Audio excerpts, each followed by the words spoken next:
welcome to everybody on this wonderful morning on Friday. Welcome Ashok, Karma, Meera, Tejasvi. बहुत बहुत खुशी हुई है कि आप लोग आज मीडिया रंबल पे आ सके। अशोक जी, मैं आपके साथ आपसे शुरुआत करता हूं कि 100 years ago मूक नायक अंबेडकर जी का पहला जो न्यूज़पेपर उन्होंने निकाले जनवरी 31, 1920, और उस वक्त तो काफी स्ट्रगल रहा उनका कि किस तरीके से वो दलित का जो खास करके न्यूज़ है वो लोगों के सामने रखेंगे। 100 years later कुछ बदलाव हुई है, कुछ बदलाव आया है। क्या स्ट्रगल रहा है कि to continue to get the voice of a marginalised community out to the larger public? Ashok. Thank you Sanjay ji, सबको पहले नमस्कार, जय भीम। काफी बदलाव तो नहीं हुआ है, और अभी जो 2020 में 100 years हुए थे मूक नायक के, तो हमने बहुत बड़े स्केल पे एक प्रोग्राम ऑर्गेनाइज किया था दिल्ली में, जिसमें तकरीबन 18 स्टेट के लोग आए थे और तकरीबन 1000 लोगों की गैदरिंग हुई थी, और एक बड़ा सेलिब्रेशन था जो दिल्ली में हमने किया था। क्योंकि एज ए जर्नलिस्ट मुझे लगा कि डॉक्टर अंबेडकर को एज ए जर्नलिस्ट याद करना चाहिए। काफी चीजें बदली नहीं है। सबसे बड़ा संकट उस वक्त भी इकोनॉमिक मॉडल का था, आज भी वही है। उस वक्त भी साहू जी महाराज ने बाबा साहब को फंड दिया था, मदद की थी, तब जाके मूक नायक शुरू हो पाया था। और जब मैंने दलित दस्तक शुरू किया, तब भी एक टीम, एक ग्रुप था जिससे मैंने संपर्क किया, जिसमें तमाम लोग थे, अलग अलग तरह के लोग थे। तो उनकी मदद से ही शुरू हो पाया। तो वो जो फंड की समस्या है वो कल भी थी और आज भी है।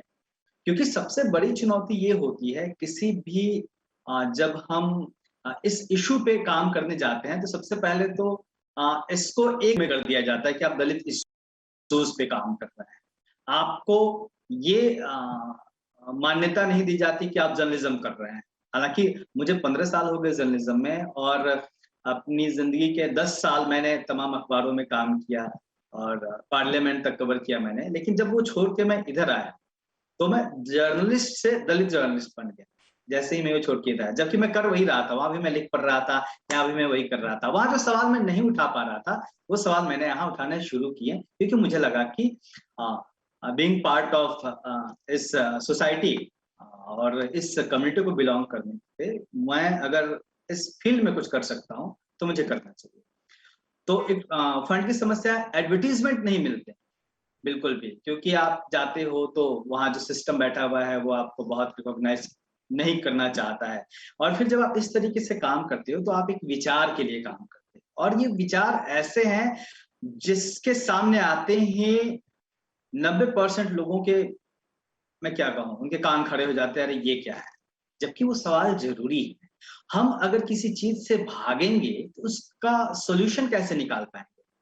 तो हमारी जो सोसाइटी है वो इन सवालों का सामना नहीं करना चाहती। जो सवाल हम रेज करते हैं दलित दस्तक के थ्रू, या फिर हमारे तमाम अन्य जो साथी हैं जो इस फील्ड में काम कर रहे हैं अलग अलग नामों से, तो वो उन सवालों को उठाते हैं, जिस उन सवालों को ये जो हमारा समाज है वो सुनना नहीं चाहता है, वो कान ढक लेता है। जबकि आज की भी सच्चाई यही है कि गवर्नमेंट ऑफ इंडिया के जो आंकड़े हैं, जो नेशनल क्राइम रिकॉर्ड ब्यूरो के आंकड़े हैं, वो भी बताते हैं कि हर 18 मिनट पे कहीं ना कहीं किसी ना किसी दलित कम्युनिटी के व्यक्ति के साथ कुछ ना कुछ हो रहा होता है ना। तो फिर भी हम बात नहीं करना चाहते, तो इसलिए उसको कोई सपोर्ट नहीं करता। तो हम चलेंगे कैसे? तो इस समय क्या होता है कि फिर सोसाइटी का रोल बहुत इंपॉर्टेंट हो जाता है। फिर इसी सोसाइटी से कुछ लोग सामने आते हैं, जो कई लोग अपनी पहचान सामने रखते हैं, कई लोग अपनी पहचान सामने नहीं रखते हैं। तो वो उनको लगता है कि हाँ, जो काम हम लोग कर रहे हैं वो काम होना जरूरी है। तो फिर उन लोगों का सपोर्ट मिलता है, और तब उस सपोर्ट से हम लोग धीरे धीरे काम करना शुरू करते हैं। तो चुनौती है। एक सामान्य क्वेश्चन, जैसे आपने कहा ना कि आपका जो मकसद रहा, आप पहले भी दलित इश्यूज पे आप कवरेज करते थे, पर अब जब आपने इस न्यूज़पेपर के साथ जुड़ गए तो लोग सोचने लगे कि आप दलित हैं। तो ये जो एक्टिविज्म और न्यूज़, इसमें क्या फर्क है क्या, और अगर है तो क्या है? पहले मैं दलित न्यूज नहीं करता था। मैं तमाम सो कॉल मेन स्ट्रीम के अखबारों में काम करता था, और वहां पे बहुत कम मौके होते हैं जब आप किसी बड़े इशू को उठा सके। वहां पे सिर्फ इसके मौके हैं कि आप ये कह दो इसने उसको पीटा। अंग्रेजी के अखबार ज्यादा लिबरल हैं, वो ज्यादा चीजों को कवर करते हैं। मानता हूँ हिंदी के जो अखबार है वहां पे जो बैठे हुए लोग हैं उनकी मानसिकता वही है जो गांव में बैठे हुए सामंतों की होती है, और वो उन घटनाओं को ऐसे ही देखते हैं। वो डराने वाली खबरें चलाते हैं कि इसने इसको पीट दिया, तुम ये छू दोगे तो तुमको, तो इतनी तक की तो छूट होती है। लेकिन आप किसी इशू को रेज करना चाहते हो तो नहीं है। तो मैंने वो जॉब छोड़ के यहाँ करना शुरू किया काम। और बेसिकली काम तो वही है ना। मैं किसी अखबार में काम कर रहा था, वहां भी यही काम कर रहा था, लिख पढ़ रहा था, यहाँ भी मैं वही कर रहा हूँ। बस क्या है कि देखने का थोड़ा नजरिया बदल गया है चीजों को। पर्टिकुलर फोकस ये है कि जो खबरें नहीं, जैसे आपका आज का सब्जेक्ट भी है, जो खबरें नहीं आ पाती है, मेन स्ट्रीम मीडिया नहीं उठा पाती है, उसको रेज करने की कोशिश करते हैं हम लोग। क्योंकि अगर अब देखिए, रोहित वेमुला शायद सबसे पहला मामला था जिसको उस तरीके से सोशल मीडिया ने कवर किया, और सोशल मीडिया के कवर करने के बाद जो प्रेशर पड़ा उसके बाद so called main stream media ने कवर करना शुरू किया। तो क्या रोहित वेमुला की खबर नहीं थी? थी ना। लेकिन अगर हम लोग नहीं होते, हमारे जैसे और साथी नहीं होते, तो रोहित वेमुला का नाम भी आज कोई नहीं जानता। तो काम तो वही कर रहे हैं ना, खबर तो वही है। लेकिन जैसा मैंने पहले सवाल के जवाब में कहा कि इन मुद्दों पे कोई बात नहीं करना चाहता, लोग सुनना नहीं चाहता। हम शुतुरमुर्ग बन जाते हैं कि सर को रेत में अंदर कर लेते हुए कहते हैं सब कुछ ठीक है, ऑल इज वेल, लेकिन ऐसा है नहीं। अशोक जी, मैं वापस आऊंगा, ये सुनने की चीज पे मैं वापस आऊंगा, पर मैं मीरा के पास जा रहा हूँ। मीरा जी, अशोक ने कहा ना कि राजा साहब ने अंबेडकर जी को 2,500 रुपए दिया था कि ये न्यूज़पेपर अंबेडकर शाहू जी महाराज ने उनको 250 रुपये दिया था, और वो न्यूज़पेपर 2 अन्ना में बिकते थे। आज के दिन में जैसे आप लोगों ने ये रूरल नेटवर्क शुरू किया है, तो क्या, जैसे अशोक ने कहा, सपोर्ट के अलावा बहुत मुश्किल होती है। अगर सपोर्ट नहीं मिलता है तो आप लोग अपना खबर कैसे पहुंचाते हो? तो इसमें आप लोगों का क्या एक्सपीरियंस रहा है?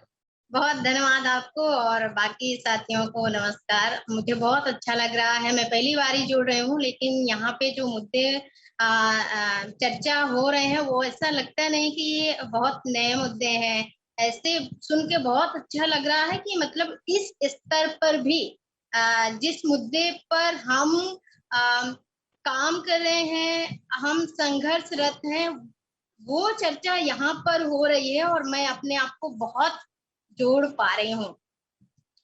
तो उसके लिए बहुत थैंक यू। और जो आपका सवाल है, ये बहुत मुश्किल है कि बगैर पैसे के सपोर्ट के कैसे आप कर पा रहे हैं। वो तो मैं उतना नहीं कह पाऊंगी कि हमने इसको आगे किस तरह से बढ़ाया, लेकिन हाँ, हमने वो कर दिखाया। वो हमें उतना पैसा इस तरह से मिला नहीं, हमने विज्ञापन लिए नहीं, इसलिए भी कि बहुत बारी ऐसा होता कि जो निष्पक्षता वाली बात है वो बिल्कुल नहीं रह जाती। और जो हम जिन मुद्दों को लाना चाहते हैं, जो गांव के मुद्दे हैं, जो दलित के मुद्दे हैं, जो हाशिए पर रहने वाले मुस्लिम अल्पसंख्यकों के जो मुद्दे हैं, और जिनको मेन स्ट्रीम की मीडिया है वो मुद्दे नहीं मानती है, वो खबरें नहीं होती हैं, उनके लिए वो जगह नहीं होती है।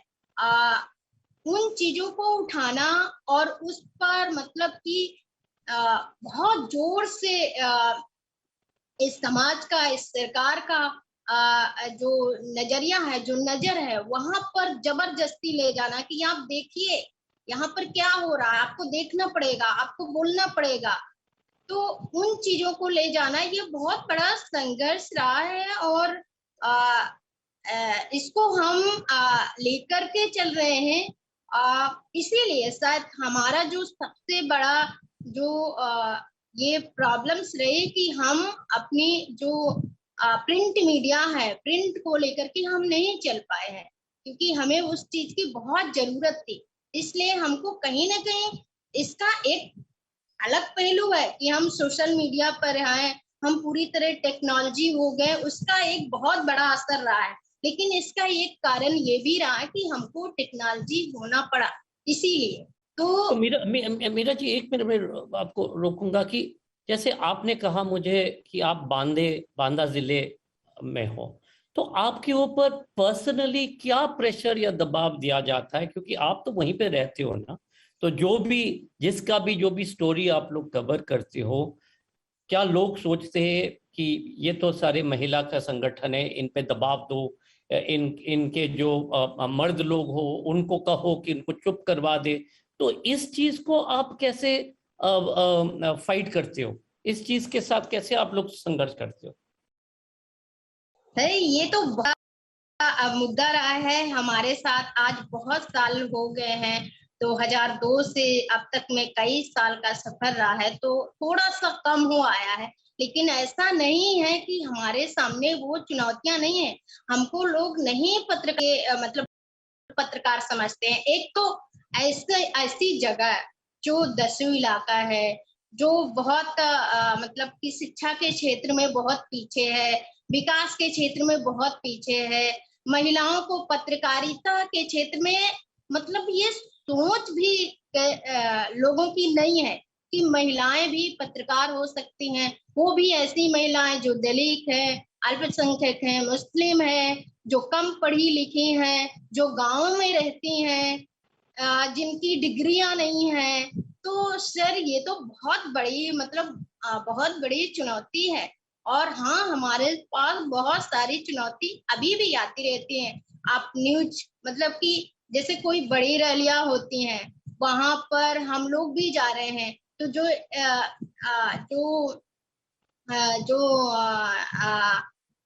जो पत्रकारिता वाली जगह है, वहां पर अपनी जगह बनाना, अपने लिए अपनी भी उतनी ऊंचाई से खड़े रहना, क्योंकि हमारे पास उतने बड़े दिखावे वाले कैमरे नहीं है, हमारे पास इक्विपमेंट नहीं है उस तरह की, हमारे पास मतलब कि बड़ा आई कार्ड नहीं है, हमारे पास वो माइक नहीं है, आईडी मतलब कि हमारे पास उतना बड़ा नहीं है। भले ही हमारा एक बड़े स्तर पर इसका अलग लेवल है, लेकिन जहां पर हम रह रहे हैं वहां की सोच लोगों की अलग तरह से है। बहुत संघर्ष के बाद लोग हमको जानते हैं, हम खबर लहरिया से हैं, हम पत्रकार हैं, लेकिन महिलाओं के ढांचे में ही देखना कि हो सकता है ये किसी एनजीओ से होगी, या हो सकता है ये कोई नर्स हो सकती है, या ये कोई आशा हो सकती है। तो मीरा जी, आप अपना संक्षेप में, क्योंकि टाइम की वो है, संक्षेप में आप बता दीजिए कि हमें, कि हमारे लिसनर्स को, कि आपका क्या जर्नी रहा है, आपने ये पत्रकार का काम क्यों चुने, आपका बैकग्राउंड क्या है, संक्षेप में बता दीजिए ताकि हमें भी समझ में आए कहाँ से आपका स्थापना कहाँ से हुई है। सर मैं बांदा से हूँ, यूपी के बांदा से, और मैंने कभी ऐसे सोचा नहीं था कि मैं पत्रकार बनूंगी। आज मैं जिस स्तर से बोल रही हूँ, ये मेरी सोच भी नहीं थी तब कि पत्रकार कैसे होते हैं, क्या करते हैं, उनका काम क्या होता है। मैं आकर के यहाँ पर मुझे इतना अच्छा लगा, क्योंकि वो मेरे हक अधिकार मेरे लिए है। मैं अपने हिसाब से वो बात करना, वो सारी चीजें मैं यहाँ पर कर सकती हूँ। हो सकता है मैं पत्रकार और भी चैनल में होती तो मुझे वो जगह, वो मौका, वो अपनी तरह से अपनी स्वतंत्रता, अपने बात करने की स्वतंत्रता, अपने हक अधिकार, वो सारी चीजें नहीं होती। इसीलिए मैं आज तक यहाँ पर टिकी हूँ। और हो सकता है, ये मुझे नहीं पता मेरा भविष्य क्या है, लेकिन आगे हो सकता है मुझे अंत तक ये लेके जाएगा। Meera ji, more strength to you. Karma, I'm going to come to you. Meera is in Banda. You know, pre-social media, the Northeast could have been as far from the reality of Delhi as Banda is. It was only when the Sentinel was set up 40 or 50 years ago did some news start coming out of the Northeast. What are the issues that you are facing? Aaj ke din mein, we have seen in the news this an enormous outcry or outrage in the police action that's happened in Assam, जहाँ एक photographer भी उस पे वहाँ पे कुछ अत्याचार किया. But this news would not have made it to the mainstream consciousness in an earlier period. So what has changed, and in this changing scenario, How do you all see your role today? See, अगर देखा जाए तो अभी भी situation वैसा ही है. मैं दिल्ली में था, CNN न्यूज़ 18 के लिए, CNBC के लिए काम किया. उसके बाद जब मैं वापस आया नॉर्थ ईस्ट में, तो एक होप के साथ आया कि मैं सिटीजन जर्नलिस्ट को ट्रेन करूंगा मोबाइल जर्नलिज्म में, कि आपके जो कहानी है मोबाइल फोन की तरफ से आप लोग कह सकें. पर जब मैंने धीरे धीरे पूरा नॉर्थ ईस्ट के कोने कोने के इलाके में मैप अप करना कोशिश किया, तो वहां रियलिटी आ गया. देखिए, नॉर्थ ईस्ट का बहुत सारे भाग हैं which is around 30-40, some places are 50 years behind the rest of India. There is so much to connect. अभी भी जब कोविड हुआ था, बहुत सारे स्कूल के बच्चे ऐसे थे जो कि दे हैड टू वॉक, पहाड़ के एकदम टॉप में जाके वहां सिग्नल मिलता था, और वहां जो गांव के यूथ हैं उन लोगों ने कुछ शेल्टर वेल्टर बना के, तो बच्चे वहां जाते थे पढ़ने के लिए, क्लास करने के लिए. सो चैलेंजेस इस तरह के इंफ्रास्ट्रक्चरल चैलेंजेस हैं. वन, रोड नहीं थे. सो जब मैं CNN न्यूज़ 18 में था तो एडवोकेट करता था कि मैक्सिमम नॉर्थ ईस्ट का स्टोरी किया जाए. बट नॉर्थ ईस्ट के साथ प्रॉब्लम यह है कि हर कोई जो नेशनल मीडिया है, उन लोगों का जो बेस है, उन लोगों का जो गढ़ है, गुवाहाटी में बसा हुआ है. और गुवाहाटी से कोई अगर आप नॉर्थ ईस्ट का एरिया में, जैसे बॉर्डर के इलाके हो गए अरुणाचल के, वहां आप जाना चाहते हैं तो लगभग 24 से 36 घंटे लगते हैं बाय रोड. तो it's impossible to reach this areas, you know. So you cannot expect a correspondent sitting in Guwahati to be able to reach all these areas. So these are the challenges. Now, what we've managed to do, apart from having our own correspondents in all the state capitals, हम लोगों ने ये भी किया है कि दूर दराज के इलाकों में, जैसे कोई एक यंग यूथ लीडर हो गया, कोई स्कूल का टीचर हो गया, उनके साथ कनेक्शन बना दिया है. जैसे रोइंग में हमारा एक NGO, वो सोशल एंटरप्राइज चलाते हैं, वेरी एक्टिव. तो कभी कभी वो वीडियो से अपना स्टोरी वोरी करके भेज देते हैं. We do our check, our reporters and senior editors here do a background check, but these challenges are still there. और दूसरा सबसे बड़ा चैलेंज है कि जब आप किसी को ट्रेन करते हैं, तो ये है कि नॉर्थ ईस्ट में की एस्पिरेशन क्या है, गवर्नमेंट जॉब का, सबको गवर्नमेंट जॉब चाहिए. तो वो चैलेंज तो बना ही रहता है. And movement is, quite a lot. In this ongoing debate, especially अगर आपने देखा recently जो border wars हुई है between Assam and the neighboring states, if you look at the fact कि वहाँ पे incursions भी हुई है from foreign nationals on both sides of all three sides of the northeast.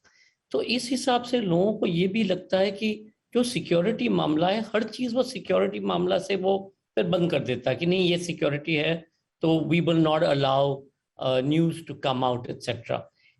Has this been carried out beyond the line that should be observed? Is everything being tarred with this idea that it's security and therefore news of local atrocities is also being covered up? Yes, let's look at Meghalaya. Whenever something happens in Meghalaya, immediately the government shuts down the internet services. But the good thing is that broadband is not shut. And the journalists find a way, forget the journalists, the people find a way to bring out this. So when we had violence recently in Shillong, immediately social media was crawling with all kinds of videos also. Yesterday, you talked about the incident at Sibaja. This also, of course, again, all across social media, that's when the journalists started acting and trying to find, and I started getting calls from New Delhi. The problem is not that, there is a government crackdown. The problem, as I said in my first answer, is that there are lots of places where internet is not available, So a person has to drive, walk, trek a certain distance to be able to upload those videos, especially in the areas that you talked about. In the areas around Arunachal. Look at the massive border that Arunachal has with China. It is impossible to man every border post. So there is no internet, So it is very likely that the Chinese patrols are coming this side. And sometimes our hunters who go into the forests, they come face to face with these Chinese patrols, and they are the ones who get the first video evidence and hand it over to the army. So these challenges are there, and yes, some of the governments have been. You look at what happened in Manipur, what happened to one or two of those journalists who said what they had to say on social media, and they were immediately arrested, charged under the NSA. Things can go to the extreme also with the governments, but this internet crackdown has not helped because of an internet crackdown. It is also helps because there is no internet in so many places. I'm going to come back to the whole digital story in a bit. I'm going to go to Tejasvi. Tejasvi, जैसे कर्मा ने कहा कि internet कभी crackdown बंद, but isn't it that the internet and dissemination of news, especially for the most marginalized community, और मैं कहूँगा कि LGBTQ plus in many ways represents all of this and is marginalized even more than many of the communities. From the time, for example, where the first publication in 1870 by Bayard Taylor, Joseph and His Friend, which was a story from Pennsylvania, of course, E.M. Foster's Morris in 1930, and into India, Bombay Dost, Ashok Rao Kabi's magazine. What seems to have changed today, at least for the LGBTQ community in places like India, at least in the main cities, is ये mainstream बन गया. LGBTQ communities seem to be a mainstream community today. अगर आपने लक्ष्मी त्रिपाठी की वो देखा या all the news that comes out, is this because news has been democratized through the internet and much more is available, and that has given strength to an individual to be able to come out and report on these issues? Thanks, Sanjay.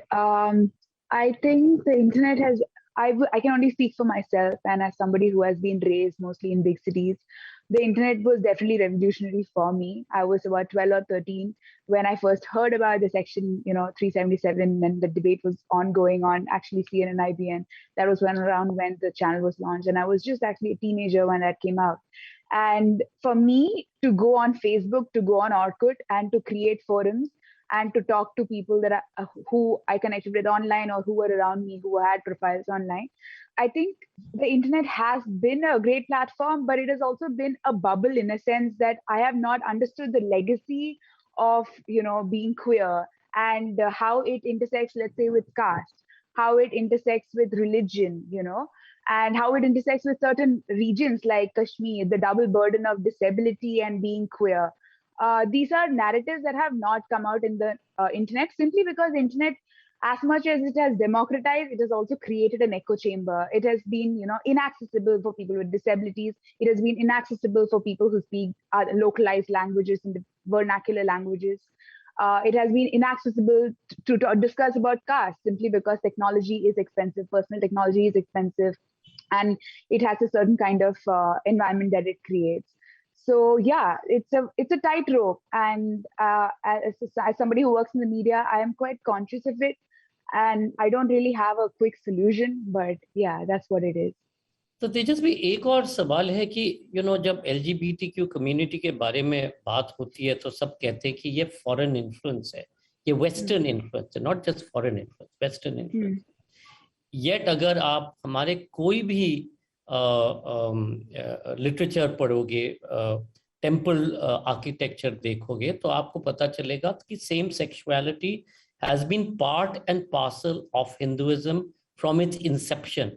Ardhanareshwari is part of the nuance of Hinduism, that within everybody there's both sides, and without that there's no whole.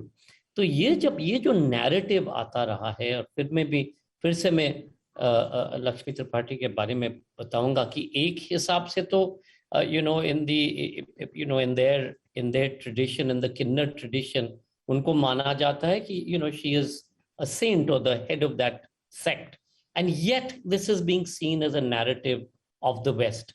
तो इसके साथ क्या आप लोग किस तरीके से आप ये जो चीज है, how do you push back on that, or how do you ensure that there's always a narrative. Beyond that narrative, it sort of establishes the fact that, hey, this is not new. This is very much part and parcel of the Indian identity. So personally, I feel like how I approach it is I go beyond talking about religion, talking about culture, and I look towards nature. A lot of the many of the people who write for us, many of the people who share their stories on our platform, they're not just journalists, right? They're also people who are biologists, sex educators. They are probably engineers, researchers, and a lot of them have shared about how queerness and queer ways of relating, queer ways of being that don't fit into the binary of gender, the gender construct, the heterosexual way of relating, that is very commonplace in nature, in the plant and animal kingdom, and animals relate to each other and reptile.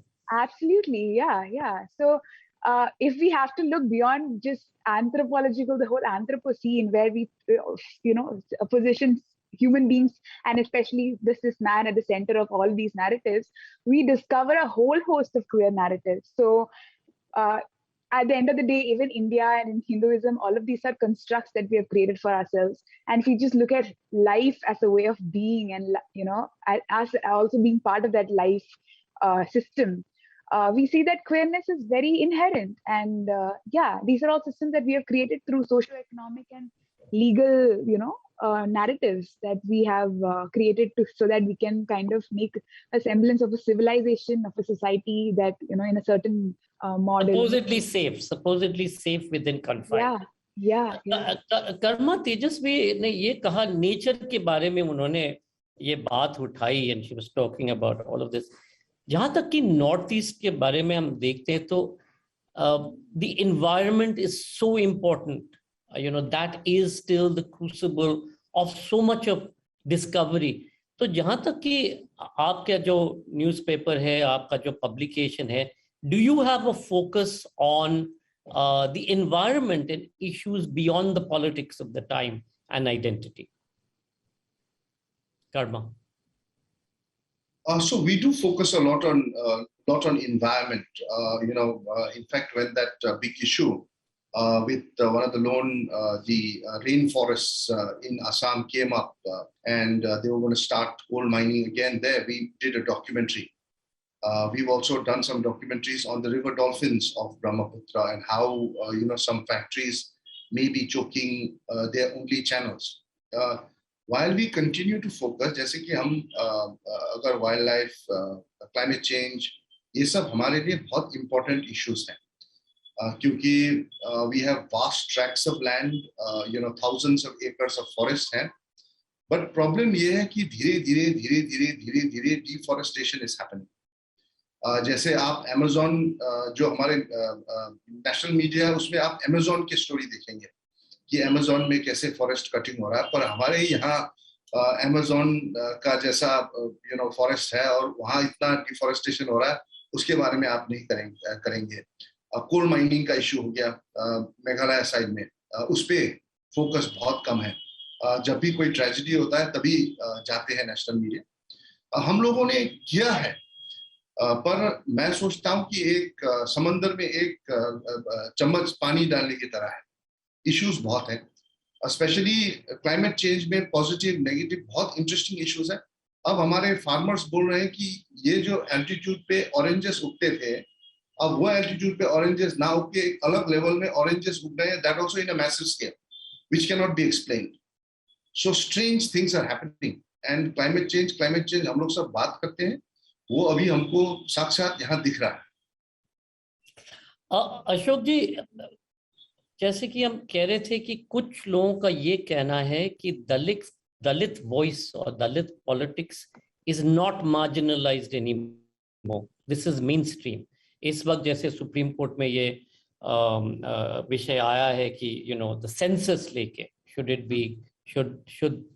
Be on caste basis.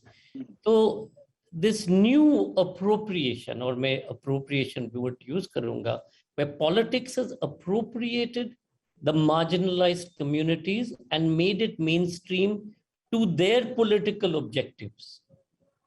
तो इसमें जैसे आप क्योंकि आप तो वहीं from the location you all are reporting, you all are reporting the reality. तो इसमें क्या टेंशन्स क्या होती है इसमें? कई चीजें हमें देखनी होगी, जैसा कि कर्मा सर ने कहा, मैं उसको थोड़ा सा एक लाइन में भी कहना चाहूंगा। जो national so called national media के बारे में कह रहे थे, एक हम लोग कैरेक्टर देखा करते थे नारद का, है ना। तो अभी जो नेशनल मीडिया है ना, वो नारद है। इस मिनिस्टर ने क्या कहा, उस मंत्री ने क्या कहा, उसकी बात उससे पूछेंगे, उसकी बात उससे पूछेंगे। और दिल्ली भी नहीं, एनसीआर भी नहीं, दिल्ली के लुटियन जोन में सारा जर्नलिज्म सिमट के रह गया है और न्यूज रूम में, ये मेरा मानना है ना। तो वो नारद हो गया है, तो वो कहाँ जाएगा नॉर्थ ईस्ट? उसको एनसीआर में आने की फिक्र नहीं है, वो मेरठ नहीं जा सकता जब तक दंगे ना हो, वो नॉर्थ ईस्ट कहाँ जाएगा बेचारा? तो वो हम ही लोगों को देखना पड़ेगा। और कई मुद्दे होते हैं, जैसे कास्ट सेंसस का मुद्दा है या फिर दलित पॉलिटिक्स का मुद्दा है, तो इसको जब हम लोग कवर करते हैं और जब जाति का सवाल आता है, कास्ट का सवाल आता है, तो देखिए जब कोई एक बच्चा पैदा होता है तो उसे नहीं पता होता जाति, धर्म, समाज। तो हमने वैसा समाज बनाया है। मेरे बड़े भाई का एक बेटा है जो 5 साल की उम्र में घर पे आता है और पूछता है अपनी दादी से कि दादी हम लोग की कास्ट क्या है। तो अब वहां उसको आप जो जवाब देते हैं ना, उसकी पूरी लाइफ को सेट करता है। अगर आप उससे कहते हैं कि अरे हम तो छोटे लोग हैं, हम तो बहुत वो हैं, हमें सबसे दूर रहना चाहिए, हमें किसी को छूना नहीं चाहिए, तो फिर उसकी जिंदगी क्या होगी? तो ये हमारी मजबूरी है कि हम कास्ट को लेके अपने बच्चों को, अपनी सोसाइटी को एजुकेट करें, है ना। और मैंने एक किताब लिखी 50 बहुजन नायक। कुछ वक्त पहले तक लोग बाबा साहब डॉक्टर अम्बेडकर के अलावा किसी को नहीं जानते थे। मान्यवर कांशीराम जब आए तब ज्योतिबा फुले, साहू जी महाराज और तमाम लोगों को लेके आए। अभी तकरीबन मैं 100 लोगों के नाम बता सकता हूं जिन्होंने बहुत बेहतर काम किया। तो ये सोसाइटी ने उसी तरीके से, हमारी मजबूरी बन जाती है ना कि हम उस पर बात करें। आज जब हमें रिप्रेजेंटेशन नहीं मिलेगा और सारी जगहों पे बात होगी, तो हम क्यों नहीं रिप्रेजेंटेशन मांगे कि भाई हमें क्यों नहीं रिप्रेजेंटेशन मिलना चाहिए हर जगह पे। इत्तेफाक से आज पूना पैक्ट भी हुआ था आज ही के दिन एक वक्त में, और पूना पैक्ट में बाबा साहब डॉक्टर अम्बेडकर ने यही कहा था, डबल इलेक्टोरल की मांग की थी कि भाई एक बंदे को हम वोट देंगे, जो कॉमन होगा, सारे लोग वोट देंगे, हम भी वोट देंगे। ऐसा होगा जो हमारी कम्युनिटी का होगा, सिर्फ हम वोट देंगे। तो वो प्रेशर में नहीं रहेगा। जो कहते हैं दलित कठपुतली है, दलित नेता रबर स्टाम्प है, तो ये रबर स्टाम्प जो हैं ये ना हो, इसके चलते डॉक्टर अम्बेडकर कोशिश कर रहे थे पुनः पैक्ट करने की। लेकिन अब गांधी जी आमरण अनशन पे बैठ के और वो चीजें हो नहीं पाई, क्योंकि एक बहुत बड़ा इशू क्रिएट हो जाता। तो ये सवाल जब हमारे सामने आएंगे तो हम उसको कैसे हैंडल करें? तो रिप्रेजेंटेशन तो चाहिए ना, ये सवाल तो। और हम तो जब दलित दस्तक हमने शुरू नहीं किया था तभी हम जर्नलिज्म करते थे। दलित जर्नलिस्ट किसने कहना शुरू कर दिया? मैंने तो नहीं कहा कि मैं दलित जर्नलिस्ट हूँ, ठीक है। या फिर कोई एक राइटर जो लिखता है, ग्रेजुएशन से लिखना शुरू करता है, तो वो तो नहीं कहता कि मैं दलित राइटर हूँ। लेकिन भाई चूंकि वो उस कम्युनिटी में पैदा हुआ है, तो दलित जर्नलिस्ट हो गया, दलित राइटर हो गया, दलित पॉलिटिशियन हो गया। तो ये तो जो मुख्य धारा के लोग हैं सो कॉल्ड, जिन्होंने चीजों को एस्टैब्लिश किया। लोग मुझसे बार बार सवाल करते हैं कि कास्टिज्म खत्म हो गया, कास्टिज्म खत्म हो गया। मैं कहा और खत्म होना चाहिए। मैं कहता हूँ बिल्कुल, कल नहीं आज खत्म करो, लेकिन खत्म करेगा जिसने बनाया है। उसके तो सबसे बड़े विक्टिम हम है ना, कास्ट के सबसे बड़े विक्टिम हम है। हमसे ज्यादा खुश कौन होगा कि कास्टिज्म खत्म हो जाए, है ना। तो जिसने बनाया है वो खत्म करेगा ना। ये तमाम सवाल जब आते हैं तो उसको आप हैंडल कैसे करेंगे, तो देखना होता है। अशोक जी, एक करेक्शन में कर दूंगा। ये जो कहते रहते हैं ना कि लटियंस के लोग, लटियंस के जर्नलिस्ट, वैसे लटियंस में केवल जो सरकार के लोग हैं वही बसते हैं। मंत्रियों के घर होती है, आज की बात कर रहा हूं, ऑफिसेज होती है। ये करंट सिचुएशन जो है, करंट सिचुएशन में जो जर्नलिज्म हो रहा है, पहले तो आप लोगों ने बहुत काम किया है। कर्मा सर जब यहाँ पे थे तो अलग काम करते थे, अभी नॉर्थ ईस्ट में तो अलग काम कर रहे हैं। नहीं टोटली, पर ये भी वो फिर वो बन जाता नहीं, हवा बन जाता है कि लटियंस के लोग। तो हम कहते हैं लटियंस के लोग वही है जो ये नैरेटिव को आगे बढ़ा रहे हैं। वो they are not necessarily anymore people in the fringes. जी। मीरा जी, आपके लिए दो सवाल, एक तो प्रियम घोष से सवाल है, पर उससे पहले मैं आपको ये पूछना चाह रहा था कि देखिए, जो फार्मर की जो मूवमेंट हो रही है, तो इस वक्त सबको लगा है कि फार्मर मूवमेंट में भी इतने सारे महिलाओं जुड़ गई है, पर उनका जो स्टोरी है, उनका जो नैरेटिव है, वो अभी भी निकल के नहीं आ रही है। बहुत कम आपको दिखता है या सुनाई देता है कि ये जो फार्मर्स है, उनमें जो लेडीज भर भर भर के आ रहे हैं, उनका क्या स्टोरी है, वो वहां पे क्या कर रही है। तो इसके बारे में आप थोड़ा सा जिक्र कीजिए। और जो सवाल प्रियम घोष ने आपसे पूछा है कि मीरा जी, मैं बहुत शुक्रगुजार हूँ आपके संगठन का, जो लोग ग्रास रूट लेवल या पत्रकारिता करना चाहते हैं, उन लोगों को क्या सलाह देना चाहेंगे। तो ये दो सवाल है। ओके सर, ये जो महिला किसान वाला आपका जो सवाल है, उस पर मैं कहना चाहूंगी कि कहाँ है ये। हाँ, जरूर बात है, क्योंकि महिलाएं वहां पे काम कर रही हैं। ज्यादातर जो खेती का काम है वो महिलाएं ही करती हैं। घर से निकल करके पूरा पूरा दिन, चाहे वो जैसा भी काम आता है, चाहे वो पशुओं के लिए काम करना हो, चारा और उनके खाने पीने की व्यवस्था, या फिर जब से मतलब खेत में हल चलता है वहां से लेकर के, हाँ टेक्नोलॉजी बदल गई है, ट्रैक्टर आ गए हैं, तो ये नहीं है कि अब महिलाएं, बहुत सारी महिलाएं ट्रैक्टर भी इस समय चला रही हैं। तो वहां से लेकर के, बीज डालने से लेकर के, और उसको घर तक लाने, उसको साफ सुथरा करके और खाने तक, कहाँ तक मैं बात करूं, मुझे नहीं समझ में आता कि हर जगह महिला का रोल है। लेकिन ये किसान जिस तरह से ये है कि इनके नाम पे जमीन हो, ये कैसे किसान है? हाँ, काम करने के लिए किसान है, लेकिन इनके नाम जमीन नहीं है। ये जो भी सरकार चीजें देती हैं, जो योजनाओं का थोड़ा बहुत लाभ मिलता है, वो भले ही महिलाएं काम कर रही हैं, लेकिन वो तो पुरुष के नाम पे ही आएगा, क्योंकि जमीन जो है वो पुरुष के नाम ही है। तो मुझे तो ऐसा लगता नहीं है, मतलब जिस क्षेत्र में मैं काम करती हूँ, बुंदेलखंड में, या फिर आप ग्रामीण भारत की बात कर लीजिए, वो किसी भी जगह पे हो सकता है, कहीं पर भी ग्रामीण एरिया में देखा जा सकता है कि महिलाएं ही काम करती हैं, लेकिन जो किसान है वो पुरुष किसान है, जो जमीन है वो पुरुषों के पास है, वो उनके नाम पे है, वो पीढ़ी दर पीढ़ी बदलता जाता है। मतलब आज पिता के नाम, फिर बेटे के नाम, फिर उसके बेटी के नाम, फिर उसके बेटी के नाम, इस तरह से बदलता है। और इसका बाकायदा कानून बना हुआ है, एक्ट है, यही सब कुछ कर रहा है। तो फिर हम महिला किसान की बात कहाँ पर कर रहे हैं? कहाँ पर है महिला किसान? हाँ, वो काम करने के लिए है। तो सर, इस तरह से हमने बहुत रिपोर्टिंग की है, और मतलब कि महिलाओं को इस चीज का एहसास भी नहीं। हमने बात करी, आपके नाम जमीन है, नहीं, हमारे नाम कैसे हो सकती है? महिलाओं के नाम कभी जमीन तो होती नहीं है, खेती होती नहीं है, तो फिर कैसे महिलाओं के नाम में जमीन? पर हो मतलब सकता है कानून कानून आज के दिन का कानून जो है, ये तो नहीं कहते कि जमीन महिला के नाम पे नहीं हो सकती है। ये कहते हैं कि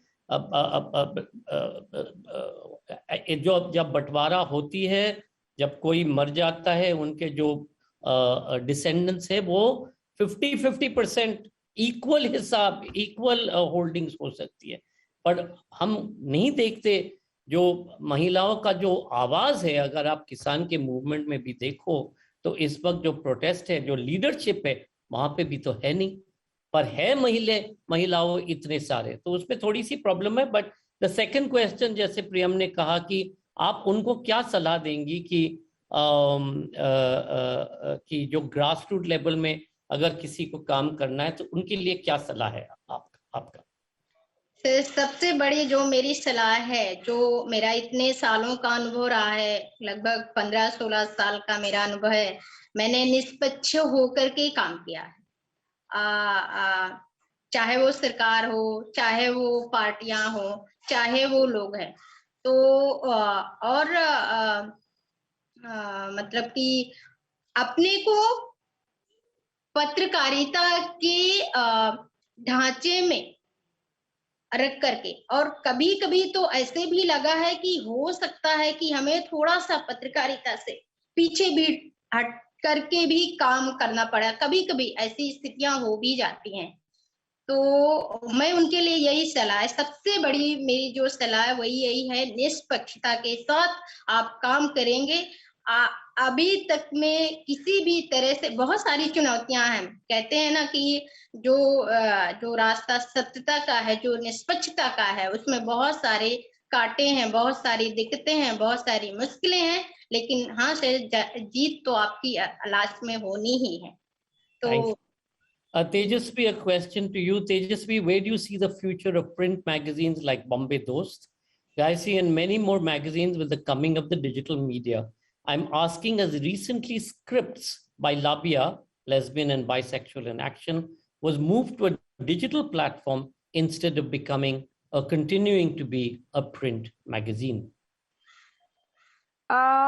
Well, it's a personal opinion, but I think the print media is very important in terms of archiving. You know, a physical copy of anything is really like, the value of it is really so much more tangible, so much more impactful in terms of its longevity as compared to a digital thing, because digital is not as accessible unless you have the paraphernalia that it requires to be, you know, viewed in or listened to in.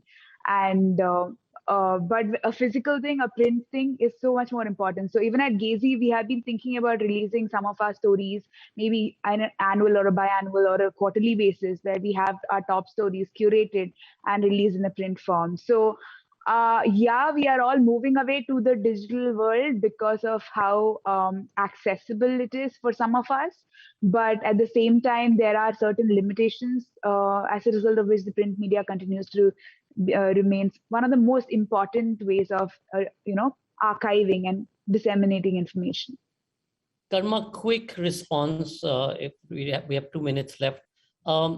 Geography apart, isn't it the fact that the Northeast is being marginalized in many ways more because of a racism issue? Yes, it is there.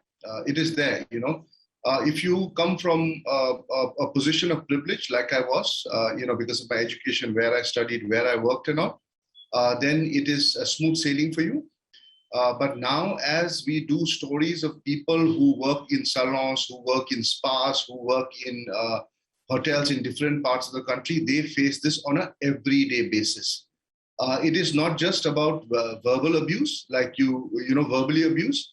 There have been cases where their salaries have been withheld because they know that, their families are so far away, they can do nothing about it. Where they have been physically abused, sexually abused. So there are horror stories which come up, and there are very few people. Helping Hands is there, run by this fantastic IPS officer in Delhi, Robin Hibu.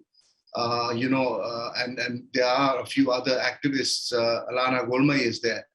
They are doing a fantastic job. But, apart from that, the Helping Hands network, there are very few people. But now, because of the chief ministers, we've got some good young chief ministers, who've been able to reach the, national, who are able to capture the national imagination. Because of them, then what is happening is that people are realizing. Kiran Rijiju, the former sports minister and now the law and justice minister, he's also helped in transforming this kind of thing that, okay, these Northeastern people are, backward. We can do what we can with them. So that is changing. Thank you so much, Karma, Ashokji, Tejasvi, Meera.